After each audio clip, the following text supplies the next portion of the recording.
อนุโมทนากับทุกคนอย่างนี้สิมาบอกเรื่องสมัยพุทธกาลให้ฟัง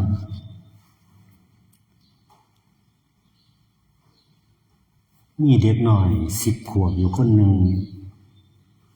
สงสัยมีความสงสัยว่าคนเฮาถ้าเกิดมาแล้วเกิดมาแล้วก็ตายแล้วสิเฮ็ดความดีไปเพื่ออีหยังแล้วมันได้ประโยชน์อีหยังเมื่อหนึ่งพระพุทธเจ้าเพิ่นย่างผ่านหมู่บ้านนั้นมาพอดีเด็กน้อยก็เลยเข้าไปถามว่าถ้าคนเฮานี่เกิดมาแล้วแต่ต้องเจ็บต้องตายไปเราสิเฮ็ดความดีไปเฮ็ดหยังเฮ็ดเพื่ออีหยัง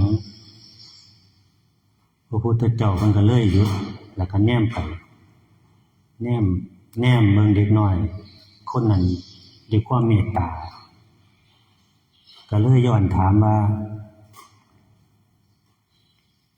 เห็นดอกไม้ที่มันบานบ่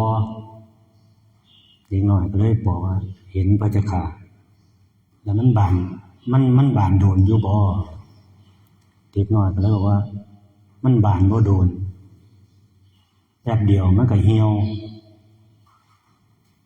พระพุทธเจ้าก็เลยว่าเช่นเดียวกันกับชีวิตความดีเพิ่นว่าก็เช่นเดียวกันความดีนี่ถึงสิอยู่บ่โดนถึงสิอยู่ชีวิตถึงสิอยู่บ่โดนแต่ความดีสิอยู่โดนก็น่าสิเฮ็ดไว้นิดหน่อยมันก็ว่าชีวิตความดีนี่อะไรคือจังเพิ่นเพิ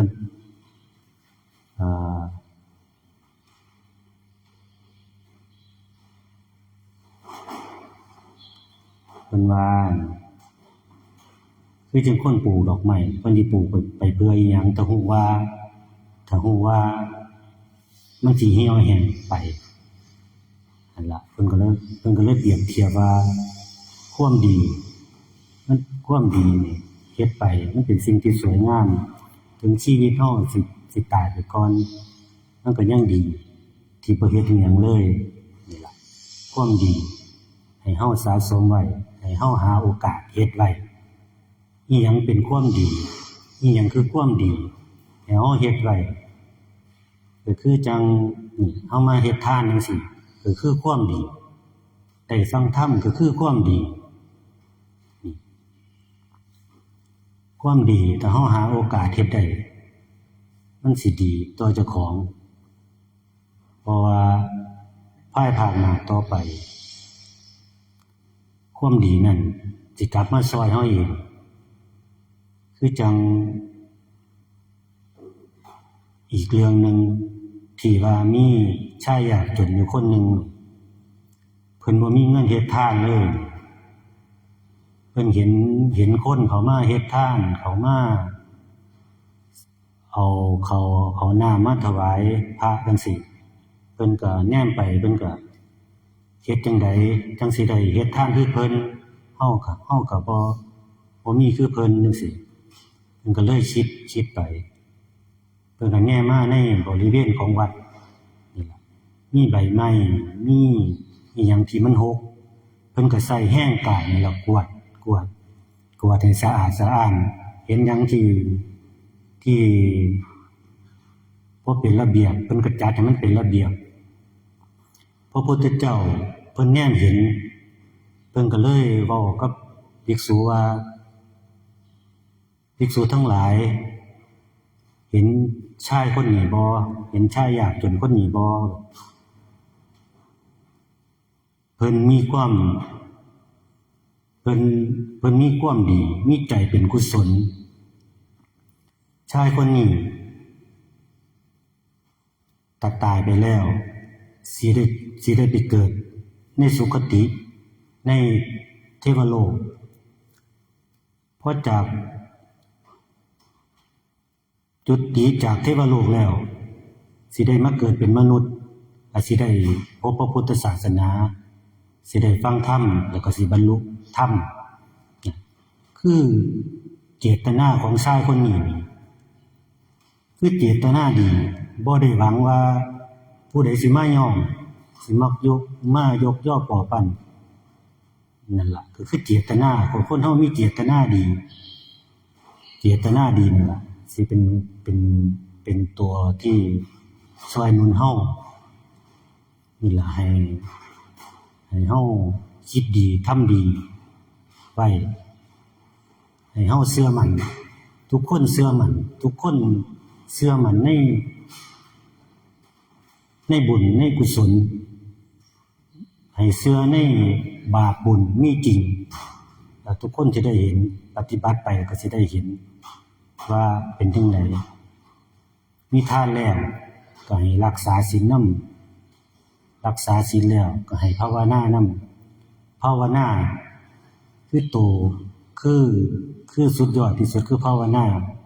ครับบ่ภาวนาสิบ่เห็นอิหยังเลยสิบ่ฮู้อิหยังเลยภาวนานี่สิเฮ็ดให้เฮาเห็นสิเฮาอ่อนโยนขึ้นนี่ล่ะให้สะสมไว้ให้พากันสะสมไว้ทีละเล็กทีละน้อยก็ยังดีมีโอกาสหยังให้เฮ็ดไปให้มันเป็นความดีให้มันเป็นกุศลไปนี่ล่ะสิ่งเหล่านี้สิช่วยหนุนเฮาเองสิช่วยหนุนเฮาไปในทางที่ดีกุศลนี่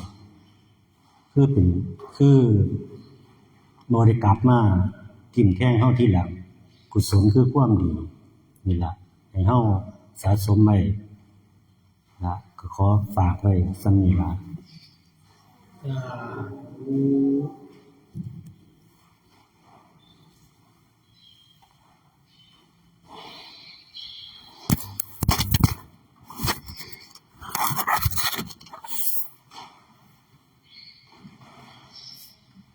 ยะถา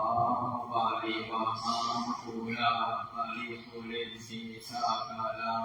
เอวะเมวะอิโตทินังเวชานังอุปกัปปติอิทิตังปฏิตังตุมหังคิปะเมวะสมิจันโตสัพเพภูเรนตุสังสัปปะจันโทปนะระโสยะถามณิโตติระโสยะถากันตุสัทธาโลกโควินัสตุ